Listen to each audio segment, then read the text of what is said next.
G'day guys and welcome to Aussie English. My objective here is to teach you guys the English spoken down under. So whether you want to speak like a fair income Aussie, or you just want to understand what the flippin' hell we're on about when we're having a yarn, you've come to the right place. So sit back, grab a cuppa and enjoy Aussie English.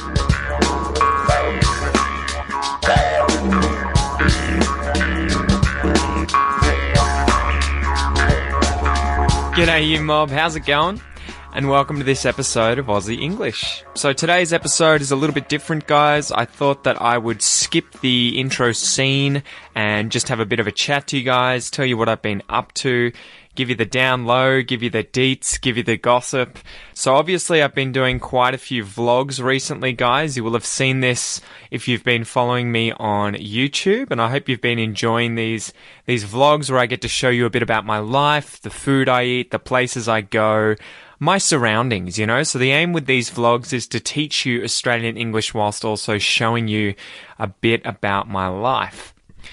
And interestingly, these seem to be the videos that people like the most, you know. I was always expecting that you would prefer, I don't know, different kinds of videos on YouTube, like interview episodes or some of those Aussie English TV episodes, but it seems like you guys are really responding well to the vlogs, and I think they're the content I really most enjoy making, so I'm going to keep doing my thing with those vlogs. And I did some really cool stuff recently that will be coming out, including going to what was it again? The Pumpkin Fete, or the Pumpkin Fair, out in a tiny town called Collector in New South Wales. So this town has like a population of about 300 people usually. And once a year they have this huge festival with pumpkins. So they're selling pumpkins, they have a competition with the largest pumpkin, and you can go to this festival. You can get on rides, you can eat different kinds of food. One of the funniest things about this festival was the fact that I saw at least 3 stalls selling Turkish food.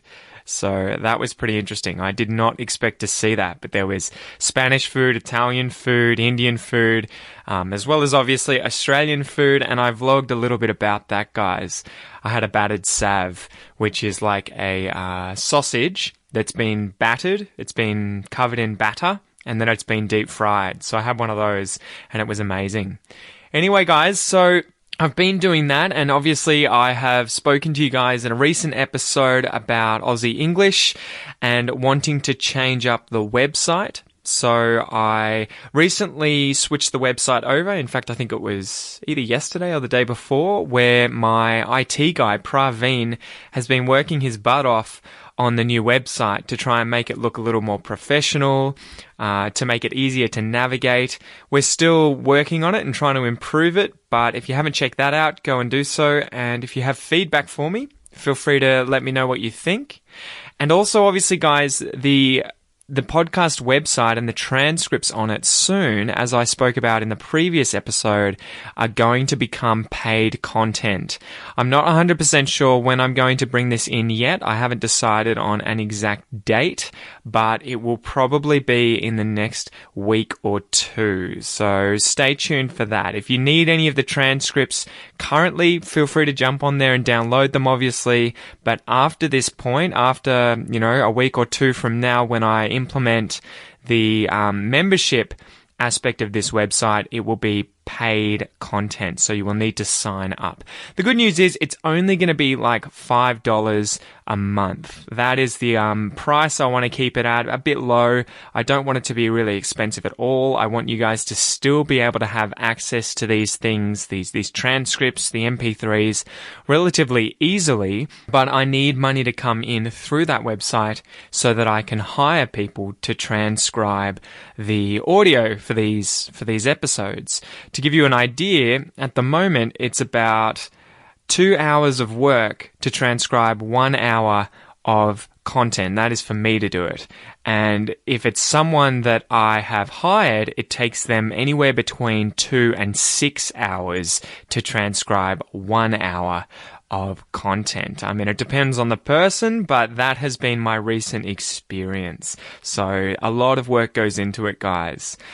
Anyway, let's get into today's episode, guys. This one is, there wasn't a dry eye in the house, okay? And this expression came from Emma, who voted on this one, or who suggested this one in the Aussie English Classroom. So great job, Emma. And remember, guys, the podcast is brought to you by everyone on Patreon who's signed up to donate and support the podcast. Big thanks to you guys.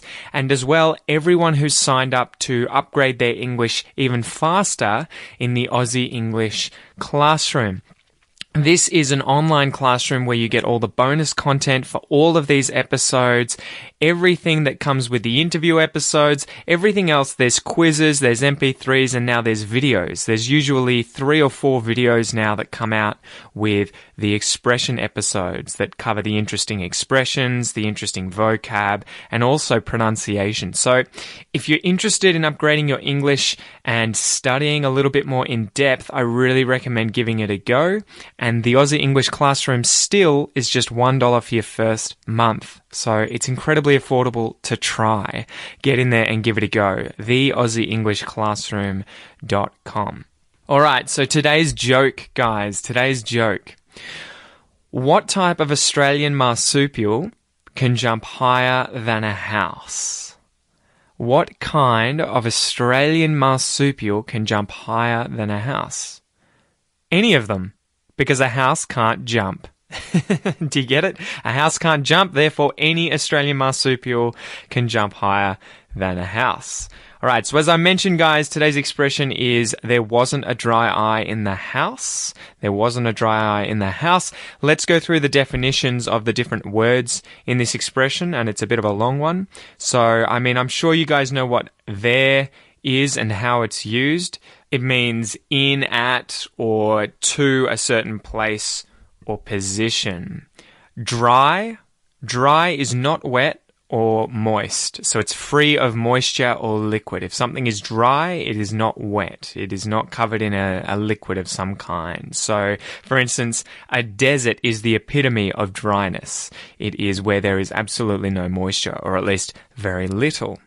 An eye. I'm sure you guys know what an eye is. It is one of the 2 spherical organs that you have in your head, in your face, that you see with. That is an eye, okay? An eye. And a house I'm sure you know as a dwelling that people live in. You know, I'm currently inside of my house. But it can be used for other things too. So it can be used for different establishments, different buildings. So for instance, a restaurant, an inn, a brothel, a theatre, and a cinema are all different establishments that can often be referred to as the house if you're in these establishments. And in the case of today's expression, though, there wasn't a dry eye in the house, they're talking about some kind of building, like a church or a theatre. Usually a building where you're going to have a crowd of people watching an event. So, for instance, a wedding in a church, or maybe in a town hall as well. Or it could be some theatre production, a play, an opera, inside of an opera house or inside of a theatre. So that's the basic idea there with those words, guys. The expression, there wasn't a dry eye in the house. I wonder if you guys have heard this before, and I wonder if you know what it means.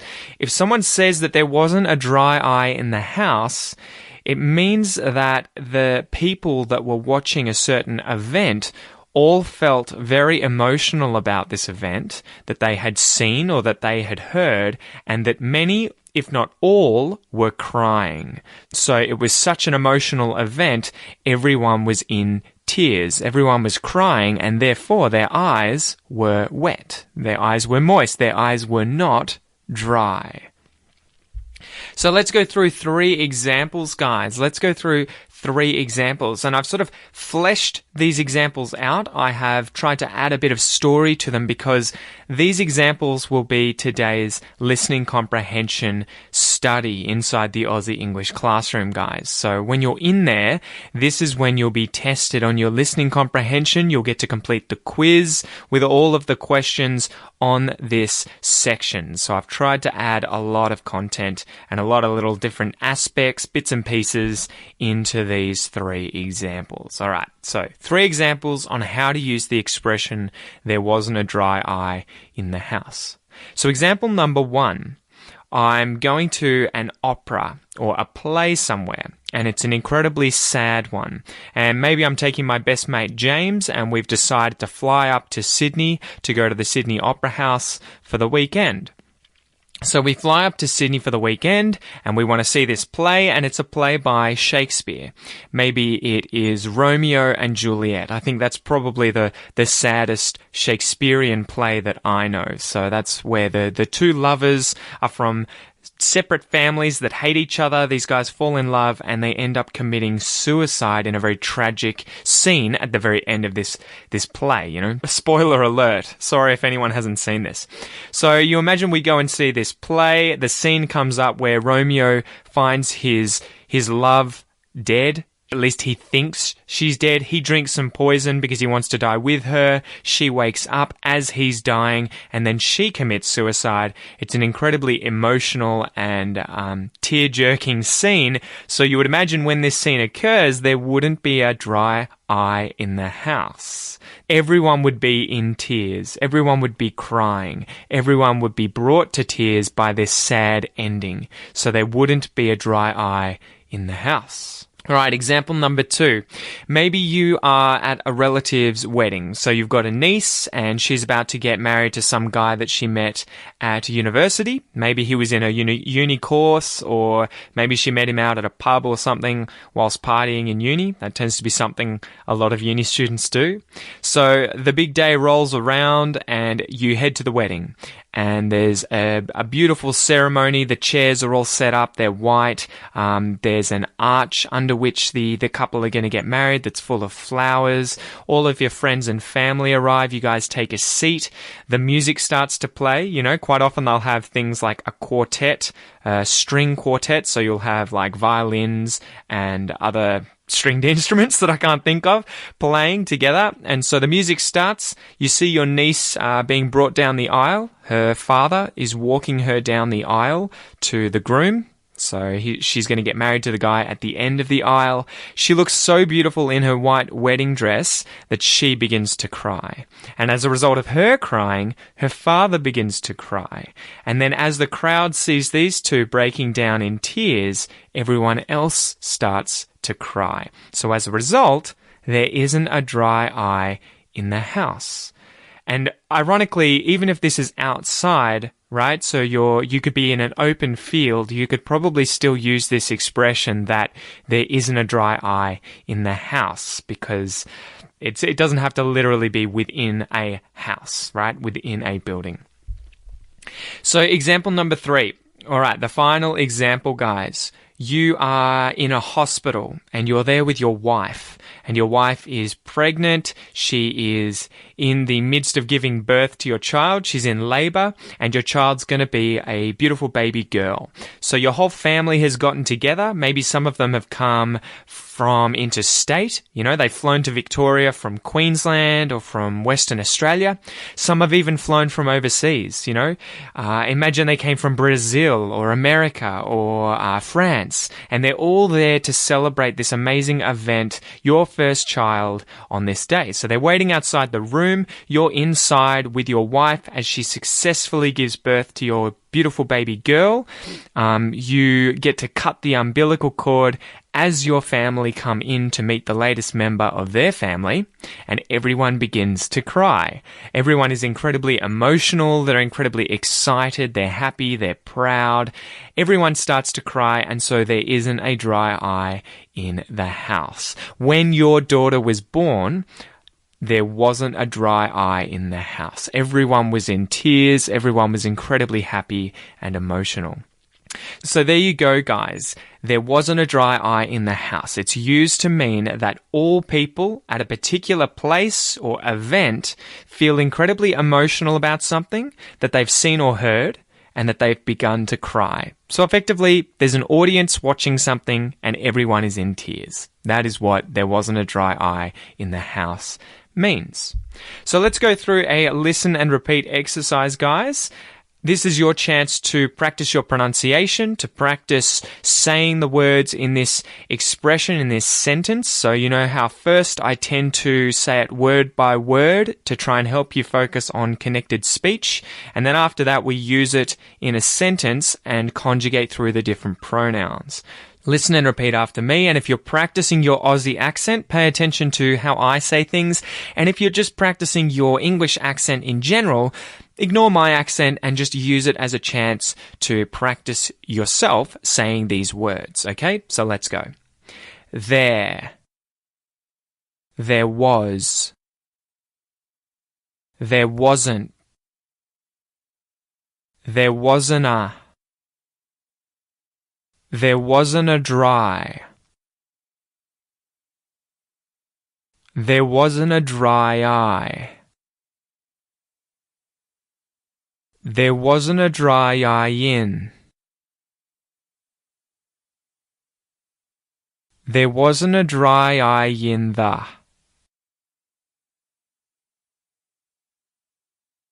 There wasn't a dry eye in the house.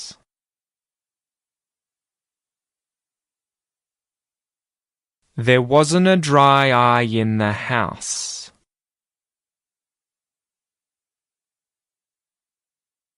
There wasn't a dry eye in the house.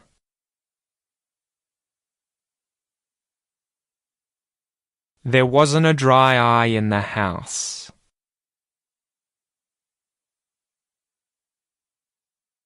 There wasn't a dry eye in the house.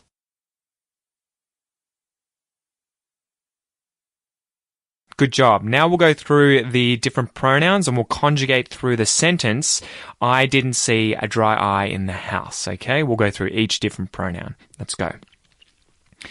I didn't see a dry eye in the house.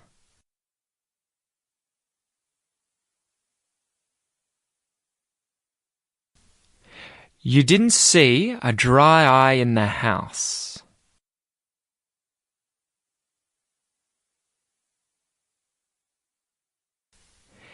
He didn't see a dry eye in the house.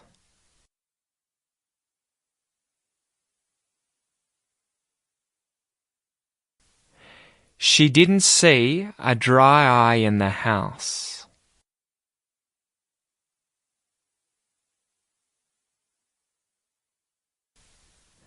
We didn't see a dry eye in the house.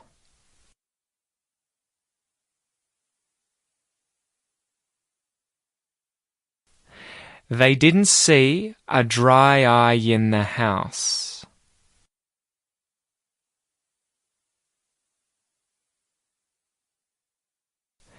It didn't see a dry eye in the house.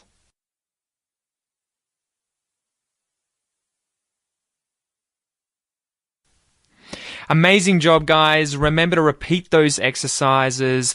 Pronunciation is the kind of thing you have to continually practice. You know, it's kind of like going to the gym. You can go to the gym for 3 months, you can get incredibly fit, but the moment you stop going to the gym, your fitness starts to wane. It starts to reduce, right? It may not be rapid, but eventually it reduces more and more and more, slowly, gradually, over time. And it's the same with pronunciation.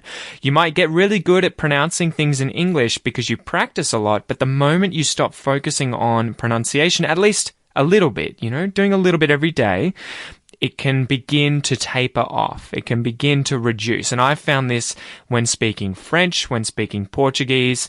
The more I do it, the more consistent I am, the better I am. But if I take a little break and I stop practicing, it tends to drop off.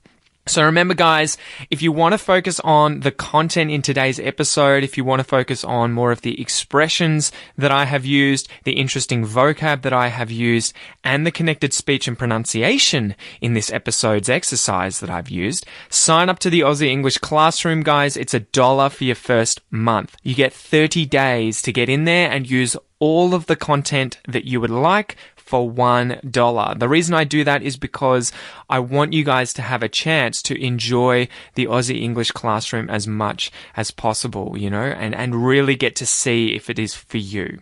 Today, I think you will really enjoy the pronunciation exercise because there's a lot of different things going on in there, like stop consonants, there's silent T's after words like wasn't and didn't. There's a whole heap of good stuff that I will break down in the video, but I'm going to leave that for the classroom, and I will hopefully see you guys in there.